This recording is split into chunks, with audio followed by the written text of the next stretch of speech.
Thank you very much. Honorable Minister of Foreign Relations of India, Salman Kashid, Excellency Lee Leung Ming, Secretary of ASEAN, Deputy Prime Minister, Minister of and Excellencies, ladies and gentlemen, it is also a great honor for me to attend this Daily Dialogue 6. On this occasion, I would like to express my sincere thanks to the Government and Ministry of External Relations of India and related partners for the excellent arrangement accorded to me and other participants to this important event. The ASEAN-India Commemorative Summit, held in December last year, in 2012, was successfully important in putting forward the vision for the long-term development of ASEAN-India dialogue relations in the coming decades. Therefore, I welcome the practical theme of this daily dialogue with the aim of realizing the vision set forth by the leaders. I believe that the rich experience and the full participation of political leaders, policymakers, academics, and multiple stakeholders in the daily dialogue, this event will make remarkable and substantive contributions to translating the vision statement into reality. I also highly value the keynote address by His Excellency Salman Kashid, External Relations Minister of India, as well as speeches of other speakers before me, which I do concur. I believe that those remarks and speeches today will provide food for thought for tomorrow's also panel discussions. For us, Vietnam, I would like to share the following points. First, it is urgent need, as I agree with all of you here, to translate the vision statement by the leaders into reality, particularly enhancing the ASEAN-India partnership, which has been elevated to a strategic partnership level. Second, we need to respond collectively to both the opportunities and challenges in the context of the geopolitical, geostrategic, and geoeconomic developments in East Asia. Third, it is also necessary for us to make the full use of all existing mechanisms of cooperation between ASEAN and India to realize the vision. Indeed, over the past more than 20 years, the ASEAN-India partnership has recorded numerous important achievements. However, potentials for further development are still huge. The recorded achievement had laid a firm foundation for us to move forward further, and we need to tap on the potentials. To realize the vision, we need to focus on strengthening the implementation in all areas that has been provided for in the vision statement. On political and security area, we agree on the need to build an environment of peace, security, and stability in the region that is conducive for prosperous development for both ASEAN and India and the region. On the economic front, we are happy that we have achieved India-ASEAN trade volume of more than $70 billion ahead of the target day. And I believe that India and ASEAN will achieve the target of $100 billion of trade volume by 2015. However, in the next decade, can we achieve the target of doubling our current trade volume to $150 billion or $200 billion? This is a challenge that requires us to make further full use of our potential and advantages, and also to make the full use of the ongoing regional economic integration. On the promotion of social, cultural cooperation and connectivity, this will be a cornerstone to further deepen the partnership of ASEAN and India. And we do agree in this regard that the Mekong sub-region will be an important bridge to support the connectivity between ASEAN and India, and we need to further enhance this one as various initiatives has been put forward. Also, on the other hand, we need to fully aware of the recent development in East Asia. The East Asia is facing both opportunities and challenges. On the economic area, the challenge is how we can both achieve sustainable recovery from the crisis of economic consequences of the crisis and seize opportunities to further promote regional economic integration.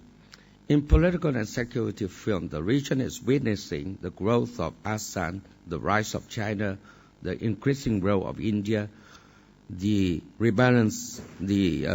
recovery of Japan, and the pivoting and rebalancing policy of the U.S. All these such developments bring about opportunities for a region of cooperation, but also create big challenges, especially in the context of tough competition among the major powers. In this context, disputes in the region, particularly maritime and sovereign claims, are on the rise. These can be seen from the East China Sea to the South China Sea, from South Asia to Northeast Asia and the Korean Peninsula. Meanwhile, non-traditional security challenges are still completed. Under such circumstances, I wish to emphasize more on the following points. On the political and security, in such complicated context in East Asia, ASEAN and India need to further promote the upholding of strict observation and full respect of the principles of international law in the governing of relations among the countries in the region. In this regard, India and ASEAN need to support a regional architecture that is built on the existing mechanisms which are mutually complementary with ASEAN at the center. ASEAN and India need to contribute to common efforts by ASEAN and other partners in promoting the sharing of norms and codes of behaviors and conducts on the basis of international law, the Treaty of Amity and Cooperation.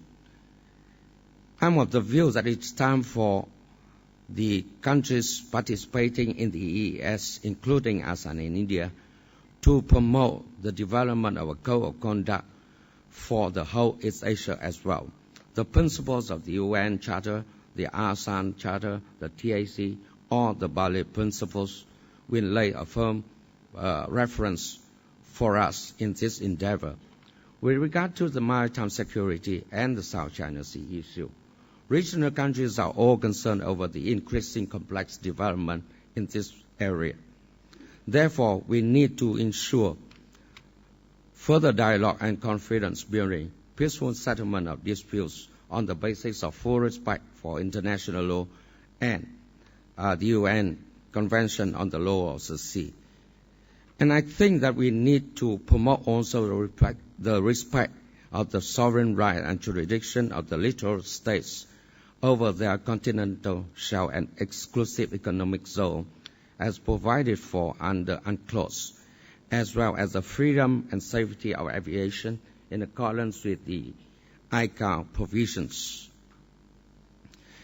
It is also necessary to support and promote dialogue and cooperation between ASEAN and China for the full and effective implementation of the DOC and the continued efforts to move from official consultations to an actual negotiation of a code of conduct in the South China Sea, thus to contribute to the maintenance of peace, stability, maritime security in the region. In the economic field,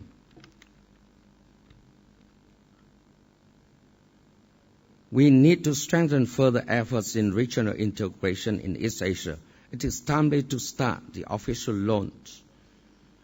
It has been the timely start of the official launch of RCEP negotiation in 2013, which opens up new opportunities for prosperous development for the whole region when we are facing still the consequences of the economic crisis. ASEAN is steadily achieving the target of ASEAN community building by 2015, and this time it is important for us to promote further economic cooperation between ASEAN and India in the context of the provision of the vision statement. Regional integration is a common objective shared by ASEAN and India and the whole East Asia region, and this will provide opportunities to promote our shared interests. The important thing is that we need to build a regional integration. This is, in this case, the RCEP, which is not only the sum of individual bilateral ASEAN plus one FTAs, but also provide the value added of RCEP to the whole region. Finally, the ASEAN and India need to focus more on coping with non-traditional security challenges, and I agree with you that we need to focus on food security, water security, disaster management, climate change, and pandemics. I support the continued implementation of substantive initiatives put forward by India and ASEAN, including India's initiatives with regard to Green Fund, Science and Technology Fund, the Data Processing Center in ASEAN countries, etc. ASEAN and India have since long had convergence of interests. India has been very much important partner to ASEAN and East Asia. More than 20 years ago, the convergence was India's launch of its look-it policies in 1991 and ASEAN recognition of India as regional power and its partner in 1992. After 20 years, we need to work closely to more contribute to the conversion of interests of ours and the shared interests of the region. And I think that India's look-it policy will be further promoted, and ASEAN's community and efforts in its partnership with India need to further broaden also. To conclude, I believe that this daily dialogue and all the panel discussions at this will bring about fruitful results and useful recommendations for realizing the ASEAN-India vision of partnership and prosperity. I thank you very much, and I wish in the daily dialogue 6 a great success. Thank you very much.